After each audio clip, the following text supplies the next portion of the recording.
আসসালামু আলাইকুম, সবাইকে আমন্ত্রণ আমার চ্যানেলে। আশা করছি যে যেখানে আছেন ভালো আছেন, সুস্থ আছেন। তো আজকে আরও একটা কেকের ভিডিও আমি শেয়ার করব।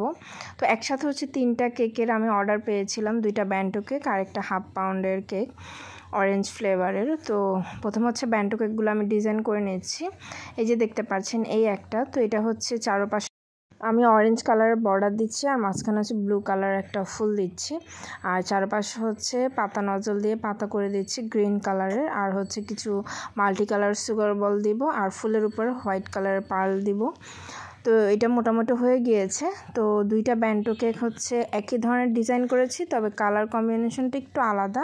আর যে হাফ পাউন্ডের কেক ছিল ওটাও বেশ সুন্দর হয়েছিল। তো এখন এটা আমি আটকে দিচ্ছি স্টেপলার দিয়ে, আর উপরে চামচ পরে আমি সেট করে নিব। এখন আরও একটা ব্যান্টো কেক এটা বানিয়ে নিচ্ছি। প্রথমে 3টা আমি কোটিং করে রেখে দিয়েছিলাম, তারপরে ডিজাইন করছি। এতে করে যখন 2-3টা কেক একসাথে বানানো হয়, সবগুলো যদি আগে ক্রিম দিয়ে কোটিং করা হয়, তখন একসাথে সবগুলো ডিজাইন করলে কাজটা করতে সুবিধা হয়। তো এটা চারপাশে ব্লু কালারের বর্ডার দিয়ে দিচ্ছে, আর মাঝখানের ফুলটা হবে অরেঞ্জ কালারের। তো বেশ সুন্দর লাগে। এই ব্যান্টো কেকগুলো অনেক চাহিদা। তো এগুলো আমার কাছে বেশিরভাগই ব্যান্টো কেকের অর্ডার আসে। দেখা যায় সব সময় তো সবাই জন্মদিন প্রতিদিন থাকে না, মাঝে মধ্যে থাকে। তো বাচ্চারা দেখা যায় যে কেক খেতে চায়, তখন এই ব্যান্টো কেকগুলো একজনের জন্য খুব ভালো মতন হয়ে যায়, 2জনও খাওয়া যায়। ভালোই বড় বড় 2টা পিস হয়। তো মাঝখানে আমি হোয়াইট পার্ল দিয়ে দিলাম, চারপাশে মাল্টি কালার সুগার বল দিয়ে দিলাম, দেখতে বেশ ভালো লাগছিল। তো দোনোটা মোটামুটি কমপ্লিট। আর এই 3টা কেক আমি মাত্র 3 ঘন্টার মধ্যে তৈরি করেছি। তো প্রথমে ক্রিম আর কেকটা যদি রেডি করে রাখা যায়, তাহলে কিন্তু ডিজাইন করাটা খুব সহজ হয়ে যায়, তাড়াহুড়া হয় না।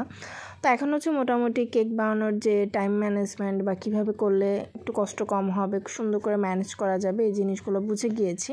তাই এখন আর আগের মতো কষ্ট হয় না। তো এখানে কমলা আর নীল কালারের ফুল দিয়ে দিচ্ছি গোলাপ নজল দিয়ে। গোলাপ নজল বলতে এখানে 2D নজল আর 1M নজল, 2টা দিয়ে আমি ফুল করেছি এক সাইড করে। আর যে ব্লু কালারের যে ক্রিমটা, ওই নজল দিয়ে আমি নিচে বর্ডার করে দিচ্ছি, আর উপরে আমি অরেঞ্জ কালার দিয়ে বর্ডার করব। তো কেকটা দেখতে এত সুন্দর হয়েছিল, আমার কাছে তো বেশ ভালো লেগেছে কালার কম্বিনেশন। যখন কেউ বলে আপনার মনের মতন করে দেন, তখন কিন্তু আসলে আমার কাছে মনে হয় যে কেকের ডিজাইনগুলো আরও বেশি সুন্দর হয়। মাথা থেকে অনেক ধরনের ডিজাইন যখন একজন অর্ডার দেয়, তখন মাথায় আসে, ওটা করতে পারলে বেশ সুন্দর লাগে, নিজেরও ভালো লাগে নতুন নতুন ডিজাইনগুলো ট্রাই করতে। তো দেখতে পাচ্ছেন কেকটা এভাবেই অনেক সুন্দর লাগছিল। তো যাই হোক, নাম লিখতে বলেছিল, এই জন্য আমি নাম লিখে দিয়েছিলাম। তো এখানে পাতা দিয়ে দিচ্ছি কিছু। আর যেহেতু এটা হাফ পাউন্ড কেক, বানানো খুবই সহজ, ফিনিশিং খুব তাড়াতাড়ি চলে আসে। যত ছোট কেক হয় ফিনিশিংটা খুব তাড়াতাড়ি চলে আসে। বড় কেক 1 পাউন্ড 2 পাউন্ড 3 পাউন্ড এগুলো যত উপরে আছে, সবগুলো ফিনিশিং অনেক টাইম লাগে করতে। তো উপরে আমি যে নামগুলো লিখতে বলেছিল, 2 বোন নাজিফা নোহা। তো আমার কাছে মোটামুটি এখন যারা কেক নেয় সবই আমার পরিচিত, তারাই নিচ্ছে, কারণ বাইরেভাবে আমি প্রচার করি না, আমার বলতে কেমন যেন আনইজি লাগে। তো যারা জানে যে কেক বানাই বা আমার ভিডিও দেখে, কেকের পরিচিত, তারাই মূলত অর্ডার দেয়। তো এদিকে নাজিফা নোহা লেখার পরে আমি কিছু লাভ এঁকে দিচ্ছি গ্রিন কালারের ক্রিমটা দিয়ে, আর এর উপর সুগার বল দিয়ে দিব কালারফুল, আর যে গোলাপগুলো এগুলোর মধ্যে হোয়াইট কালারের পার্ল দিয়ে দিব। আর একটু এটা যেহেতু একটু ক্রিম রয়ে গিয়েছিল, তো আমি কেকের যে সাইডের জায়গাটা ওখানে আর একটু ডিজাইন করে নেব, যেহেতু কেক ক্রিম ভালোই রয়ে গিয়েছে। তো আমার কেকগুলো সবসময় একটু আমি বেশি করি। দেখা যায় হাফ পাউন্ড যদি আমাকে কেউ দেয়, আমি একটু করে ময়দা বাড়িয়ে দেই, বা যদি ব্যান্টো কেক দেয় একটু ময়দা বাড়িয়ে দিয়ে অল্প একটু বড় করার চেষ্টা করি। কারণ একটা মানুষ কেক নেবে, যদি ভালো মতন খেতে না পারে, তাহলে কিন্তু ভালো লাগে না। এই জন্য আমার কেকগুলো সবসময় যে মাপ, তার থেকে অনেকটাই বেশি হয়। তো চেষ্টা করি বেস্টটা দেওয়ার জন্য, যাতে সবাই তৃপ্তি করে খেতে পারে।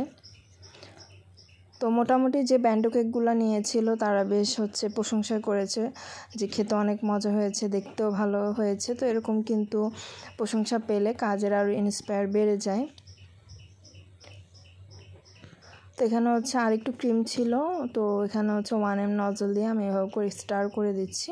তো মোটামুটি একদম ক্রিমটা বরাবরই আমার হয়েছিল। আমি যতটুকু ক্রিম করেছি আমার 1/2 পাউন্ড একটা কেক আর 2টা ব্যান্টো কেক সুন্দর মতন হয়ে গিয়েছে। তো মোটামুটি 3টা কেক রেডি। তো এই কেকটা দেখতেই পাচ্ছেন কতটা সুন্দর লাগছে এবং গর্জিয়াস লাগছে এবং দেখতেও অনেক বড় লাগছে কেকটা, কারণ আমি 1/2 পাউন্ডের থেকে একটু বড় বানিয়েছি, মানে একটু বেশি আর কি আমি সব কিছু দিয়েছি। একই মোল্ডে করেছি, তারপরও একটু বেশি ময়দা দিয়েছি, এই জন্য দেখতে অনেক সুন্দর হয়েছে এবং বড় হয়েছে। তো মোটামুটি এই ছিল আজকে আমার ভিডিও। সবাই ভালো থাকবেন, সুস্থ থাকবেন, আল্লাহ হাফেজ।